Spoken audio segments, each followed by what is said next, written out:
ఈ వీడియోలో ఒక ఊరిలో నిజంగా జరిగిన స్టోరీతో తీసిన హారర్ మూవీని చూడబోతున్నాం. And welcome to Filmy Cafe channel. ఇప్పటి వరకు సబ్స్క్రైబ్ చేయకపోతే సబ్స్క్రైబ్ చేసి పక్కనే ఉన్న బెల్ ఐకాన్ ని ఆన్ చేయండి. అలాగే ఫాలో అవ్వని వాళ్ళు ఫాలో అవ్వండి. ఇప్పుడు మూవీ స్టోరీలోకి వెళ్ళిపోదాం. మూవీ స్టార్టింగ్ లో ఒక చిన్న కుర్రాడు పడుకొని ఉన్న వాళ్ళమ్మ నాన్న దగ్గర నుంచి బయటకు వెళ్లి అక్కడ ఉన్న నూతిలో దూకేస్తాడు. ఆ నూతి నుంచి కొన్ని భయంకరమైన సౌండ్స్ వినిపిస్తాయి.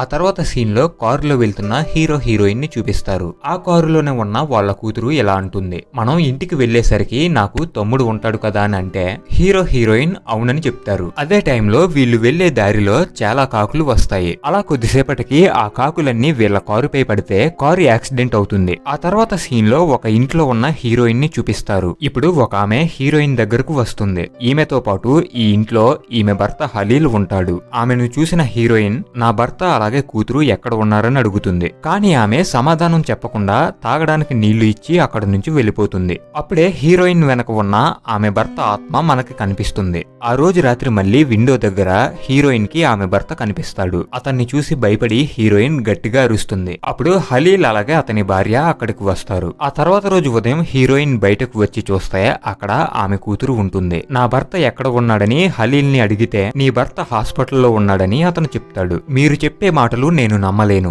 నేను నా భర్తని చూడాలని హీరోయిన్ అంటే నీ గాయాలు తగ్గిన తర్వాత నీ భర్తని చూడొచ్చని హలీల్ అంటాడు. ఆ తర్వాత హీరోయిన్ ఆమె భర్తతో కలిసి ఉన్నప్పుడు ఏం జరిగిందో గుర్తు చేసుకుంటుంది. హీరో హీరోయిన్ కి పిల్లలు పుట్టరు కాబట్టి వాళ్ళిద్దరూ ఒక అమ్మాయిని దత్తత తీసుకోవాలని అనుకుంటారు. అలా దత్తత తీసుకున్న అమ్మాయే వీళ్ళ కూతురు. ఆ రోజు రాత్రి హీరోయిన్ పడుకున్నప్పుడు విండో దగ్గర ఆమె భర్త దెయ్యంలా వచ్చి నేను ఇక్కడే ఉన్నానని అంటాడు. మరోవైపు హీరోయిన్ వాళ్ళ కూతురు బయట ఉన్న ఒక నుయ్యి దగ్గరకు వెళ్తుంది. మూవీ స్టార్టింగ్ లో కనిపించింది కూడా ఇదే నుయ్యి. ఆ నూతిలో నుంచి కొన్ని వింత శబ్దాలు వినిపిస్తాయి. ఇప్పుడు ఆమె ఆ నూతిలోకి దూకేస్తుంటే హలీల్ భార్య వచ్చి ఆమెను పట్టుకొని ఈ అమ్మాయిని మీకు ఇవ్వనని ఏడుస్తుంది. ఆ తర్వాత రోజు ఉదయం పడుకొని ఉన్న హీరోయిన్ కి ఆమె భర్త ఈ విధంగా కనిపిస్తాడు. ఇప్పుడు మళ్ళీ హీరోయిన్ ఆమె భర్తని చూడాలని హలీల్ ని అడిగితే 2-3 రోజుల్లో హాస్పిటల్ నుంచి నీ భర్తని ఇక్కడికి తీసుకొస్తానని హలీల్ చెప్తాడు. అలా కొద్దిసేపటి తర్వాత ఆ ఇంట్లో నడవలేని పరిస్థితుల్లో ఉన్న హలీల్ వాళ్ళ నాన్నని హీరోయిన్ చూస్తుంది. అప్పుడు అతను హీరోయిన్ తో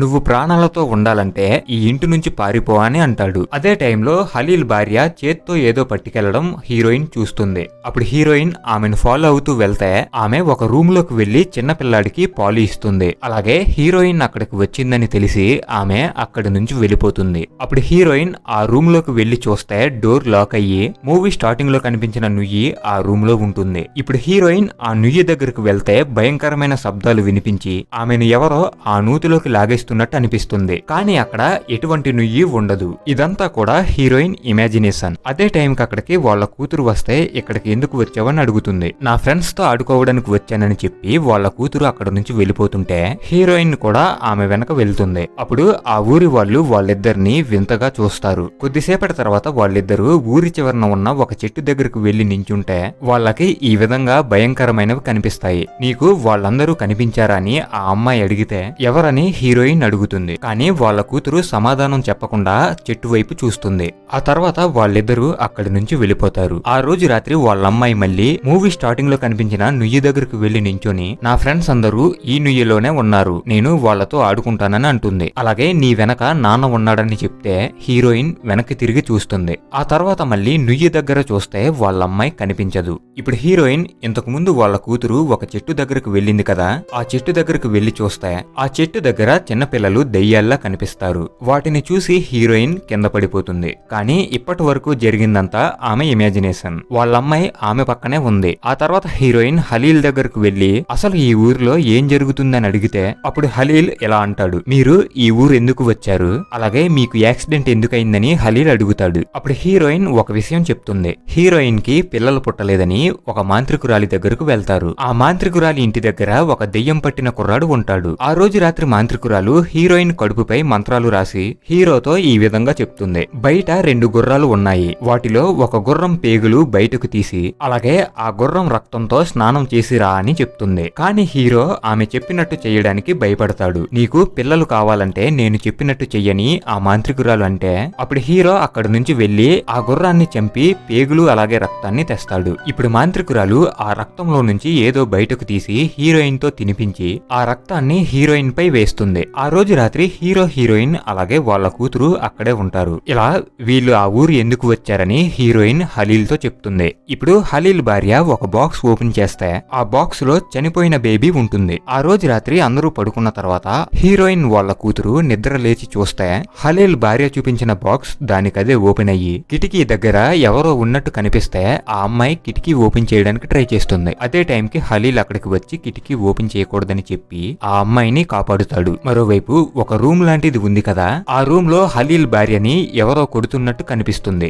ఈ ఊరిలో ఏం జరుగుతుందని హలీల్ ని హీరోయిన్ అడిగితే అప్పుడు హలీల్ ఆ ఊరిలో ఏం జరిగిందనేది చెప్పడం స్టార్ట్ చేస్తాడు. 25 సంవత్సరాల ముందు ఆ ఊరిలో సైరా అనే ఒక అందమైన అమ్మాయి ఉండేది. ఆమె అలీ అనే అబ్బాయిని లవ్ చేసేది. కానీ అతను ఆర్మీలో ఉంటాడు. ఆమె అలీ కోసం చాలా రోజులు వెయిట్ చేస్తుంది. అలా కొన్ని రోజుల తర్వాత ఒక రోజు రాత్రి అలీ సైరాని చూడడానికి వస్తాడు. ఆ తర్వాత నుంచి ప్రతిరోజు రాత్రి వీళ్ళిద్దరూ ఒక చెట్టు దగ్గర మాట్లాడుకునేవారు. అదే విధంగా పెళ్లి కూడా ఆ చెట్టు దగ్గరే చేసుకుంటారు. ఆ తర్వాత కొన్ని రోజులకి ఆర్మీలో ఉన్న అలీ ఆత్మహత్య చేసుకుని చనిపోతాడు. ఇతను చనిపోయాడనే విషయం సైరాకి అలాగే ఆ ఊరి వాళ్ళకి కూడా తెలుస్తుంది. ఈ విషయం తెలిసి సైరా చాలా బాధపడుతుంది. అలాగే హలీల్ ఇంకొక విషయం చెప్తాడు. అదేంటంటే అలీ వాళ్ళ తమ్ముడే హలీల్. అలాగే అలీ చనిపోయిన తర్వాత సైరా కొన్ని రోజుల వరకు ఇంటి నుంచి బయటకు రాలేదు. ఇప్పుడే సైరాకి అసలైన సమస్య మొదలైంది. అదేంటంటే సైరా ఇప్పుడు ప్రెగ్నెంట్ అవుతుంది. ఈ విషయం తెలుసుకున్న ఆ ఊరి వాళ్ళందరూ సైరాని అనుమానిస్తారు. అలాగే వాళ్ళందరూ కూడా ఆమెని రాళ్లతో కొడితే ఆమె అలీ బతుకున్నప్పుడు ప్రతిరోజు రాత్రి ఒక చెట్టు దగ్గర కలుసుకునేది కదా, ఆ చెట్టు దగ్గరకు వెళ్లి కూర్చుంటే కొద్దిసేపటి తర్వాత ఆమెకి బేబీ పుడుతుంది. మరోవైపు ఆ ఊరి వాళ్ళందరూ ఆమెను చంపడానికి ఆ చెట్టు దగ్గరకు వస్తారు. అప్పుడు సైరా అక్కడ ఉన్న చెరువు దగ్గరకు వెళ్లి ఆమెకు పుట్టిన బేబీని ఒక చెక్కపై ఉంచి ఆ చెరువులో వదిలేస్తుంది. ఆ తర్వాత ఆ ఊరి వాళ్ళు వచ్చి సైరాని తీసుకువెళ్లి మూవీ స్టార్టింగ్ నుంచి ఒక నుయ్యి కనిపిస్తుంది కదా, ఆ నూతిలో పడేసి ఆమెని దారుణంగా చంపేస్తారు. అప్పటి నుంచి ఈ ఊరిలో కొన్ని దారుణమైన విషయాలు జరగడం మొదలైంది. ఈ ఊరిలో చాలా మంది ప్రెగ్నెంట్ అయ్యి వాళ్లకు పుట్టే పిల్లలు భయంకరమైన రూపంతో ఉండేవాళ్లు. కాబట్టి పుట్టిన వెంటనే ఆ పిల్లల్ని చంపేసేవాళ్లు. మీరు ఈ ఊరు వచ్చినప్పటి నుంచి ఎక్కడైనా చిన్న పిల్లల్ని చూసారా అని హలీల్ హీరోయిన్ ని అడిగితే చూడలేదని హీరోయిన్ చెప్తుంది. ఎందుకంటే ఈ ఊరిలో అసలు చిన్న పిల్లలే లేరు. అందరూ కూడా ఆ నూతిలోకి దూకి చనిపోయారు. ఆ తర్వాత ఆ చిన్న పిల్లల తల్లిదండ్రులు ఆత్మహత్య చేసుకుని చనిపోయేవాళ్లని హలీల్ చెప్తాడు. దీనంతటికీ కారణం ఆ ఊరి వాళ్లే. ప్రెగ్నెంట్ గా ఉందని తెలిసి కూడా సైరాని నూతిలో పడేసి చంపేశారు. కాబట్టి సైరా దెయ్యంగా మారి ఈ విధంగా చేస్తుంది. హలీల్ వాళ్ళ అబ్బాయిని కూడా సైరా చంపేసింది. హలీల్ ఇదంతా చెప్పిన తర్వాత ఈ రోజు రాత్రి జాగ్రత్తగా ఉండండి హీరోయిన్ తో చెప్తాడు. ఎందుకంటే 25 సంవత్సరాల ముందు సైరాని ఇదే రోజు నూతిలో పడేసి చంపేశారు. కాబట్టి ఈ రోజు రాత్రి ఎటువంటి పరిస్థితుల్లో కూడా ఇంటి నుంచి బయటకు వెళ్ళకండని చెప్తాడు. కానీ ఆ రోజు రాత్రి హీరోయిన్ వాళ్ళ కూతురు ఇంటి పక్కన ఉన్న రూమ్ లోకి వెళ్తే అక్కడ చాలా మంది చిన్నపిల్లలు ఉంటారు. అలాగే వాళ్ళు ఈమెని పట్టుకెళ్లిపోతారు. ఆ తర్వాత హీరోయిన్ ఆమె కూతురు కనిపించలేదని బయటకు వచ్చి చూస్తే హీరో వాళ్ళ కూతురిని పట్టుకుని నుయ్యి దగ్గర ఉంటాడు. ఆమెని నూతిలో పడేయొద్దని హీరోయిన్ ఏడుస్తుంది. అలాగే ఆ ఊరి వాళ్ళందరూ అక్కడే ఉంటారు. నా కూతుర్ని కాపాడండి హీరోయిన్ అడిగితే నీ కడుపులో ఉన్న బేబీని మాకు ఇచ్చేస్తే నీ కూతుర్ని నీకు ఇస్తామని హలీల్ భార్య అంటుంది. అదే టైంకి 25 సంవత్సరాల ముందు చనిపోయిన సైరా అనే అమ్మాయి దెయ్యంలా వచ్చి హీరోయిన్ గొంతు నొక్కి చంపడానికి ట్రై చేస్తుంటే హీరోయిన్ గొంతుపై ఆమెకి ఒక మచ్చ కనిపిస్తుంది. ఆ మచ్చ చూసిన వెంటనే ఆమెని చంపకూడదని అనుకుంటుంది. ఎందుకంటే 25 సంవత్సరాల క్రితం సైరా చనిపోయే ముందు ఆమెకు పుట్టిన బేబీని చెక్కపై ఉంచి ఒక చెరువులో వదిలేసింది కదా, ఆ బేబీ ఎవరో కాదు హీరోయినే. అంటే హీరోయిన్ సైరా వాళ్ళ కూతురు. ఈ ట్విస్ట్ కాకుండా ఈ మూవీలో ఇంకొక ట్విస్ట్ ఉంది. ఇప్పుడు హీరోయిన్ పైకి లేచి చూస్తే ఆమె కూతురు అలాగే భర్త చనిపోయి ఉంటారు. ఇప్పుడే మూవీ స్టార్టింగ్ లో యాక్సిడెంట్ అయిన తర్వాత ఏం జరిగిందో చూపిస్తారు. ఆ యాక్సిడెంట్ అయిన తర్వాత హీరోయిన్ భర్త అలాగే ఆమె కూతురు చనిపోయారు. హీరోయిన్ మాత్రం గాయాలతో నడవలేని పరిస్థితుల్లో ఉంటుంది. అప్పుడే సైరా అలాగే ఆమె ప్రేమించిన ఆలీ అనే అతను అక్కడికి వచ్చి వేరే రూపంలోకి మారి హీరోయిన్ కడుపులో ఉన్న బేబీని అలాగే హీరోయిన్ ని కూడా చంపేయాలనుకుంటారు. కానీ హీరోయిన్ వాళ్ళ కూతురని తెలిసి ఆమెని చంపకుండా వదిలేస్తారు. ఇలా ఇక్కడితో ఈ మూవీ అయిపోతుంది. ఈ మూవీ స్టోరీ నిజంగా బయట జరిగింది. ఈ మూవీ లాస్ట్ లో ఇప్పుడు ఆ ఊరిలో ఉంటున్న వాళ్ళు ఆ దెయ్యం గురించి చెప్పిన వీడియో ఉంటుంది. వాళ్ళు ఏం చెప్పారంటే మా ఊరిలో నిజంగానే ఆ యాక్సిడెంట్ జరిగింది. యాక్సిడెంట్ అయిన ప్లేస్ లో ఒక వ్యక్తి అలాగే అతని కూతురు మాత్రమే చనిపోయి కనిపించారు. కానీ వాళ్లతో పాటు వచ్చిన అతని భార్య కనిపించలేదు. కనీసం ఆమె డెడ్ బాడీ కూడా కనిపించలేదని వాళ్ళు చెప్తారు. So once again this is your Filmy Cafe channel. Video నచ్చితే లైక్ చేసి ఛానల్ ని సబ్స్క్రైబ్ చేసి పక్కనే ఉన్న బెల్ ఐకాన్ ని ఆన్ చేయండి. మరో కొత్త మూవీ స్టోరీతో మళ్ళీ కలుద్దాం.